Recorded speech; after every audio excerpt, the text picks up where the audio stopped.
2021 சட்டமன்ற தேர்தலில் அண்ணாமலை அவரின் சொந்த ஊரான அரவக்குறிச்சி தொகுதியில் போட்டியிட்டாரு. அந்த தேர்தலில் அவர் வெற்றி பெறல. அதன் பிறகு அண்ணாமலை கோவை மாவட்டத்தில் கவனம் செலுத்தினாரு. அவரின் மனைவி அகிலாவின் சொந்த ஊர் தான் கோவை. கோவைக்கு வரும்போது அவரின் மாமனார் வீட்டில் தான் தங்கினாரு. பிறகு காலப்பட்டி அருகே அவர் வாடகைக்கு வீடு எடுத்து தங்கியிருந்தாரு. கடந்த 2024 நாடாளுமன்ற தேர்தலில் அண்ணாமலை கோவை தொகுதியில் போட்டியிட்டாரு.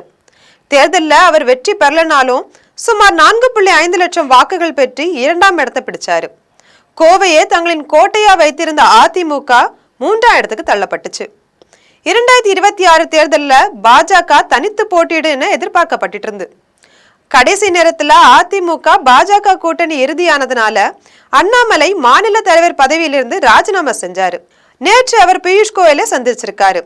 இது குறித்து சென்னையில் செய்தியாளர்களை சந்தித்த அண்ணாமலை, தேர்தலில் போட்டியிடுவதற்காக நான் யாரிடமும் சீட்டு கேட்கவில்லை.